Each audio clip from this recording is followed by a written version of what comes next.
Marcher avec Dieu, 25. Garder une distance. Quand nous sommes appelés à être le peuple de Dieu et à nous consacrer à son royaume, nous rencontrons inévitablement d'autres personnes qui ont été appelées de la même manière. Nous commençons alors à œuvrer ensemble pour l'œuvre du royaume de Dieu. Et c'est une bonne chose d'être ensemble. Deux valent mieux qu'un, parce qu'ils retirent un bon salaire de leur travail. Car, s'il tombe, l'un relève son compagnon, mais malheur à celui qui est seul et qui tombe sans avoir un second pour le relever. De même, si deux couchent ensemble, ils auront chaud, mais celui qui est seul, comment aura-t-il chaud? Et si quelqu'un est plus fort qu'un seul, les deux peuvent lui résister, et la corde à 3 fils ne se rompt pas facilement. C'est vrai.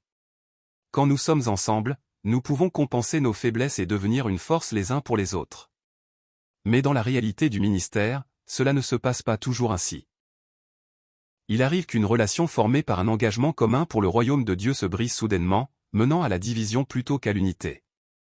Bien sûr, dans la volonté parfaite de Dieu, il se peut que chacun remplisse simplement un rôle différent dans un lieu différent. Mais si la division survient encore et encore à cause de notre propre folie répétée, il faut alors s'arrêter et examiner la racine du problème. Et l'une de ces racines, c'est ceci, garder une distance. Si tu ne veux pas être déçu, n'attends pas trop. Garder une distance ne signifie pas simplement mettre de l'espace physique. Il s'agit de limites émotionnelles et mentales. L'une des raisons majeures pour lesquelles l'unité ne dure pas, c'est que la distance entre les personnes était trop réduite dès le départ. Au lieu d'avancer ensemble progressivement et de garder une juste distance, nous nous sommes appuyés trop fortement en attendant trop tôt. Et cette attente irréaliste a inévitablement conduit à la déception.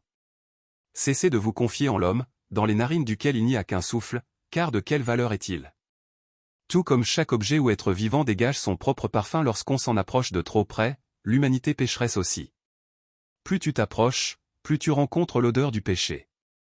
C'est pourquoi, si nous voulons entretenir des relations durables sans tomber dans la déception, nous devons apprendre à garder une juste distance. Éloigne-toi autant du poignard court que de l'épée longue.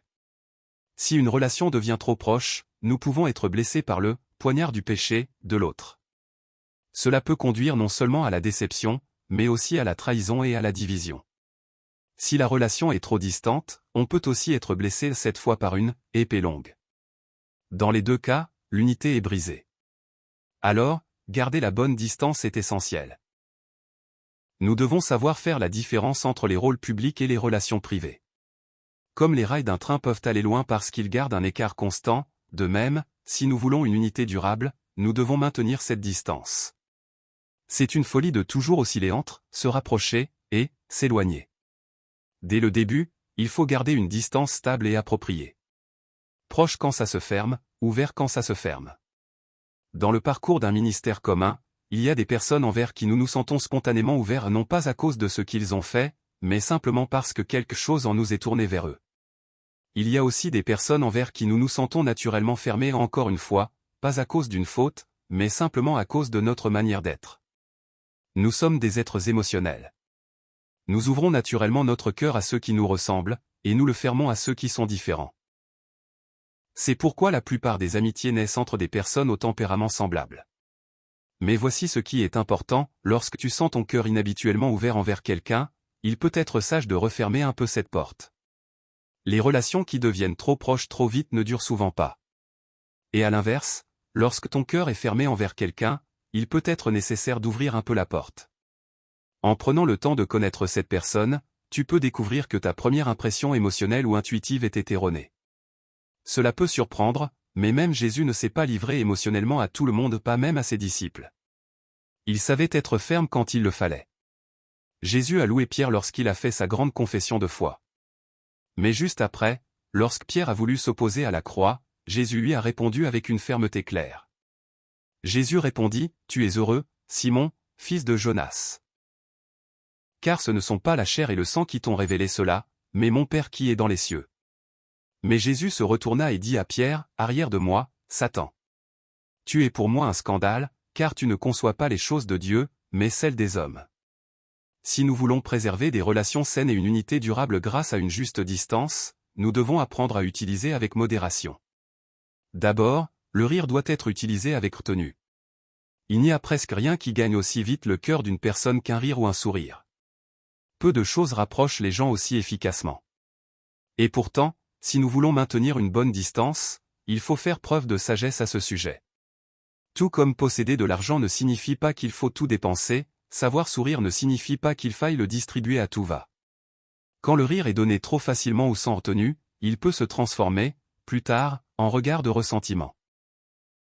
Il s'agit ici de créer une distance dans le temps. Nous devons aussi utiliser notre temps avec modération. Si nous consacrons tout notre temps à quelqu'un dès le début, les attentes et les malentendus grandiront tout aussi vite. Et lorsque nous ne pourrons plus maintenir ce même niveau d'attention, la déception et la confusion s'installeront. Personne n'a retenu davantage son rire devant les disciples que Jésus lui-même. Nous devons également utiliser nos ressources matérielles avec retenue. Le principe est le même. Le rire, le temps, l'argent tous ces outils d'affection s'ils sont déversés d'un seul coup dès le départ, il ne nous restera plus rien à donner ensuite. Soutenir quelque chose, c'est construire la constance. Ce n'est pas être instable ou changeant, mais stable et inébranlable. Même si nos gestes ne brillent pas sur le moment, qu'ils laissent le parfum discret d'une profondeur durable. Même si nous ne portons pas de fruits visibles ou abondants, ou que nous ne recevons pas de reconnaissance, restons en place, telle une ombre fidèle, constante, invisible. Non pas saisonnier, mais constant en toute saison. Il ne s'agit pas d'être avare, mais discipliné. Tracer des limites.